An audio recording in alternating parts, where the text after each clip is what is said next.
Hello, this is Sophie Lawson from sophielawson.com, and this is episode 166, I do believe, of the Sophie Art Podcast, which is a little podcast that I do about the art and things. And this one, we're going to be talking about psychedelics. I'm continuing my little episodes of the podcast, walking around Plymbridge Woods and stuff. So this one, we're going to be talking about psychedelics. And what am I going to do? What is the main thing I'm going to talk about in this? There's a couple of things. So the first one is, I feel like, little Dennis is with us, but he's still in my bag. I'll tell you what I love about this bit of the Plymbridge Woods. It reminds me a bit of the TV show Lost, when they were in the jungle. It's a bit like I'm in the jungle down here. So you can see what it looks like if you watch on me YouTube at youtube.com/Sophie Lawson. Also, there's a sound as if, you know when you're on a ship, one of these trees is making a sound like that. Can you hear it? I like that sound. Look.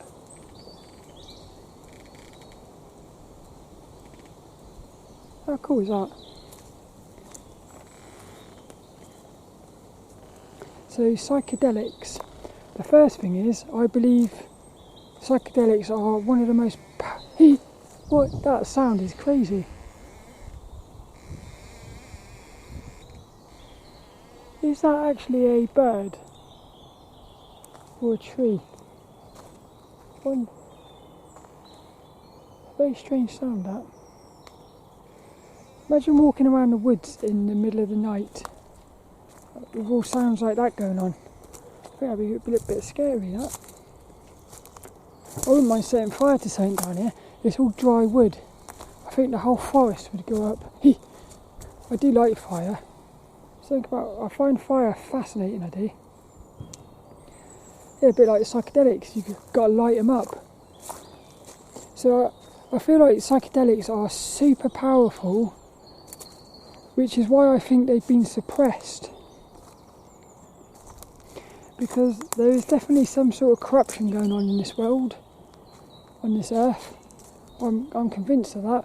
And especially with what's going on at the moment, with the fake virus and stuff, it's pretty obvious. And every day more and more the corruption is coming out.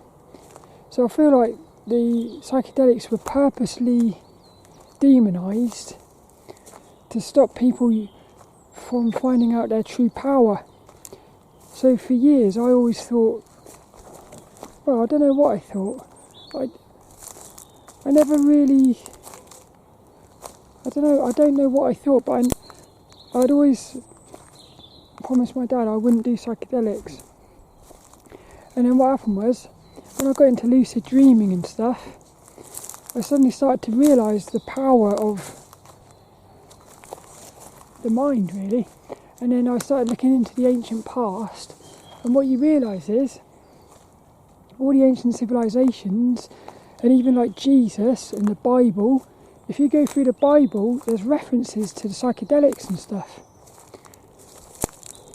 So it looks like in the ancient past they knew the power of these psychedelics, and I feel like that's what was allowing them to sort of really level up. Because when you look at the ancient past, for me they were way more intelligent than we are now, and way more advanced. And I think a large part of that was the psychedelics. I think the psychedelics opened you up.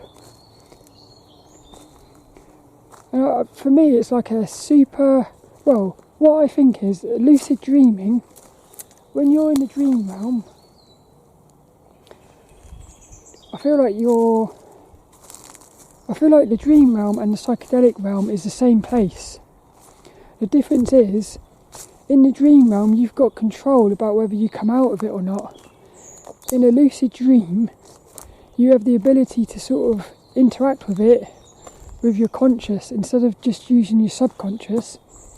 Psychedelics, you've got that same power, which is you can use your consciousness in that realm. The difference is you can't get out of it. So if the psychedelic experience is going to last for, say, 5 minutes, and if you suddenly come face to face with a monster, there's nothing you can do about it. In a lucid dream, you could actually, you could embrace the monster, run away, or you could wake yourself up. So there's a lot more sort of safety with lucid dreaming, I suppose. But what I love about that is the psychedelics are way more powerful because of that. Because it means that you have to face whatever comes up. I like that. So the first thing is I think they were demonised on purpose. And then what happened was in January of this year, 2021, I had my first psychedelic experience, and it's definitely life-changing. I haven't been the same person since that. I feel like I've been a lot more confident in myself, but at the same time it's also, there is a negative side to it, which is basically what it did was it sort of showed me the truth. I feel like it took me into the actual truth, face to face with the Creator. That's what I think, and the death and everything.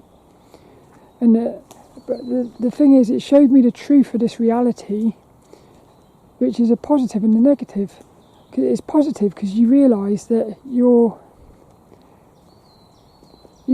God, really. So there's nothing to fear. And you see through the illusion, you see this to be an illusion. At the same time, you also become super aware of the corruption in the world,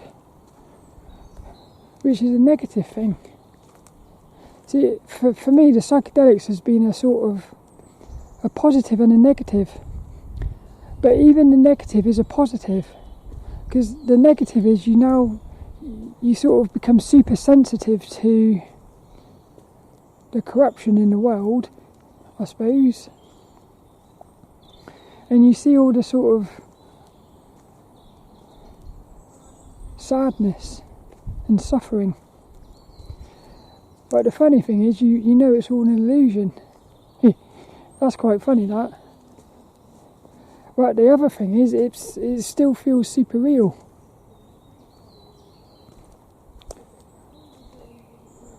Yeah, it's very strange. It's one of these things where psychedelics for me has taken me behind the curtains. You know, like on Wizard of Oz, you go behind the curtain and you see what's really there, and there's nothing there. It's just a little man pulling strings. So at that point you're super powerful now, because you think, well, there's nothing to be afraid of.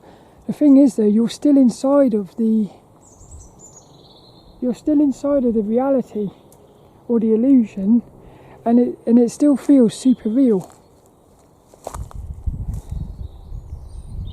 It's very weird. But I do recommend it. I think it's amazing, it is powerful.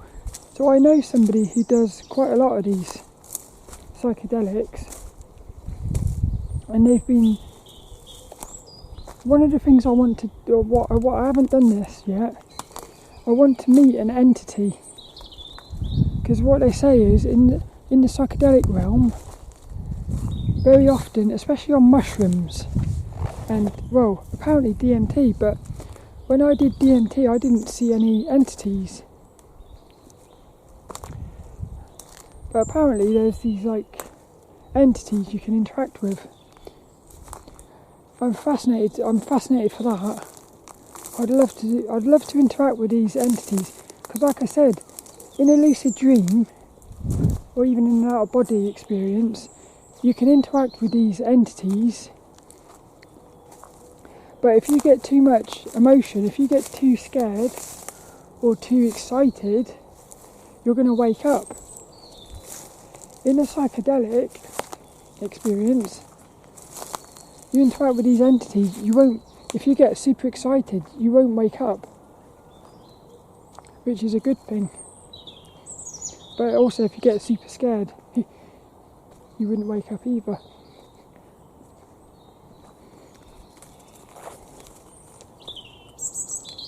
So that's basically it for this one, I think.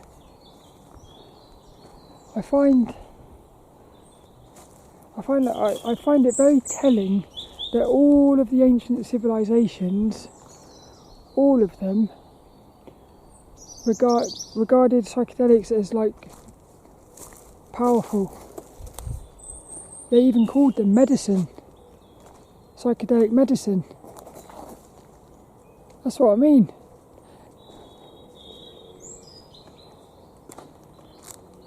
Oh, I would love to go back in time and see what the ancients knew and what happened to. For me, it seems like we actually went backwards at some point. Something happened and it put us backwards, which I would almost imagine is the flood. I feel like that flood, when we had the Great Flood, I imagine that's actually when a lot of this knowledge was lost. But the good thing is it hasn't been lost.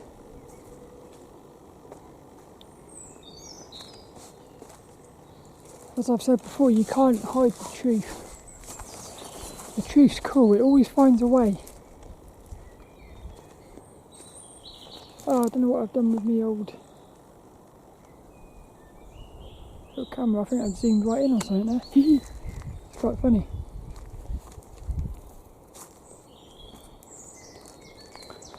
I think that's it for this one. So would I do psychedelics again? I definitely would. Am I going to? I'm not sure. The only reason I'd want to do them is I'd want to interact with an entity, but then I have to ask myself, why do I want to interact with an entity? Is it just for fun and games? I think I'm more curious if they're actually, I was going to say if they're real. Because what I want to know is, that psychedelic realm, for me it seems as if it's actually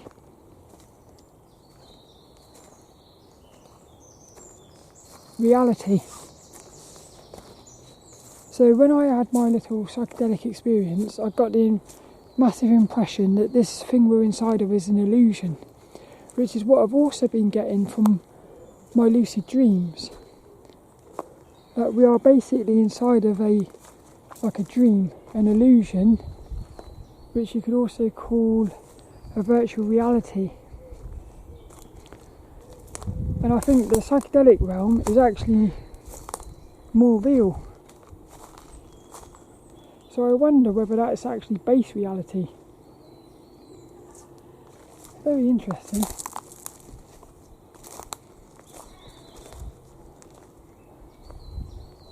Also, I want to know what God looks like. Is God just going to end up being like a geometric shape?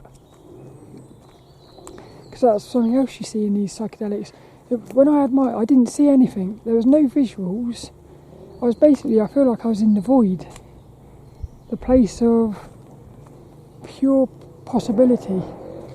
But what I noticed was, every so often I would see, you know on the film Tron, where everything's made of those like lines, like the polygons basically, that makes up the vehicles.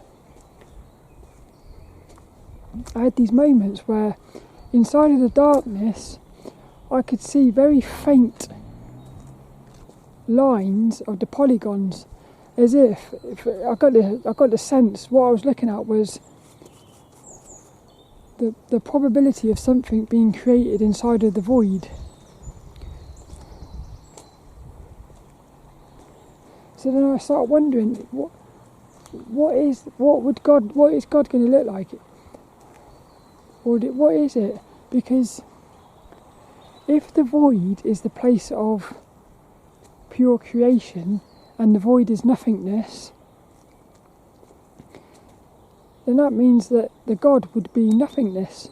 So God wouldn't actually, or whatever you want to call it, the universe, the source, the creator,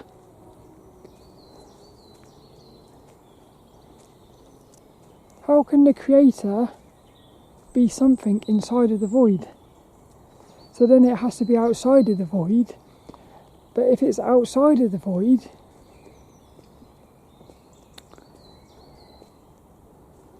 how can the void be inside of something when the void is nothing?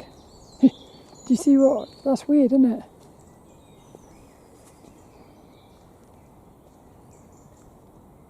Gets really weird, that does. And then I start thinking to myself, is it actually black holes? Is it possible that the void is effectively a black hole inside of a universe? So in other words, you've got the universe, we've got black holes. What if when you go inside of a black hole, you actually end up inside of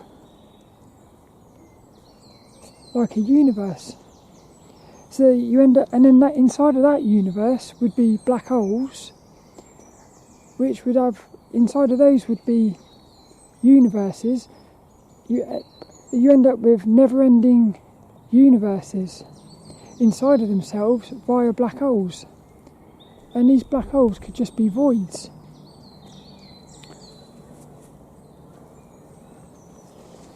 Yeah, I think that might be something like that. In other words, it's like little bubbles inside of bigger bubbles. Something like that. But what I'm loving is how everything's starting to come together. The ancient past, psychedelics, the dream realm, nature, technology, time. All of these things are starting to sort of come together. And the thing is, it's like that thing they say, the more you know you don't know. It's quite funny, that. So then you start thinking, well, is it actually, are we inside of something where we're never going to actually know? And then you think, is it then just a waste of time even thinking about it all? But why is it that why is it there's lots of us who are fascinated by trying to find the truth? It's weird. There's a little thing down here, I wonder what it is.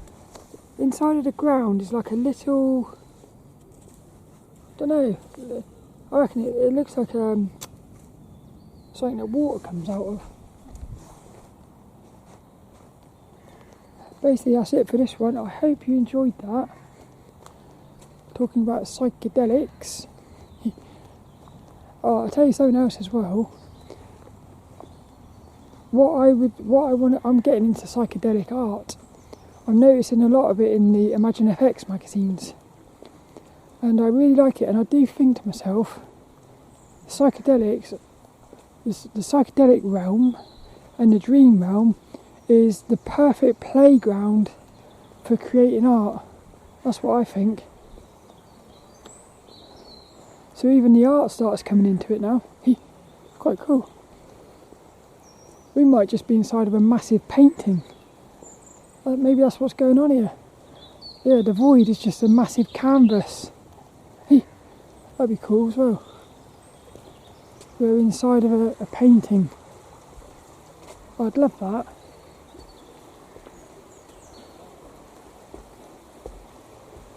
Well, I hope you enjoyed that though. If you've got any comments about psychedelics or whatnot, please let me know. I'm fascinated by them, I am. Oh, I could have talked about that. Once I had a dream, and in the dream I actually took psychedelics inside of the dream. So then, how mad is that? You're experiencing psychedelics inside of the dream realm.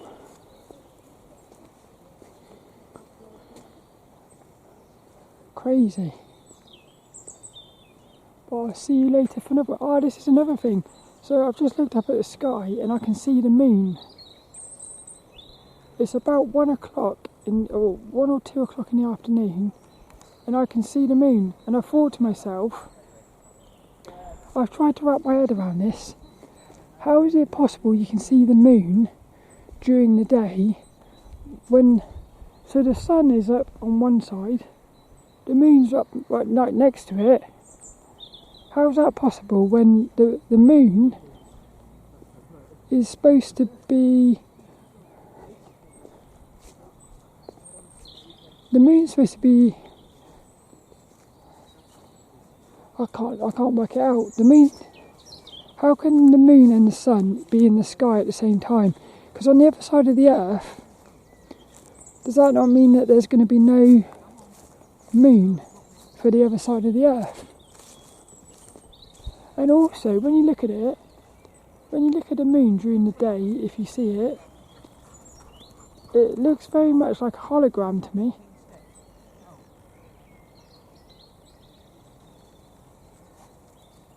Because I thought the moon was supposed to be lit up by the sun.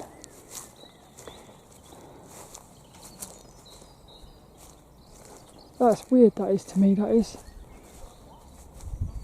I've never been able to get my head around that. And then it makes me wonder whether the moon is actually like an illusion.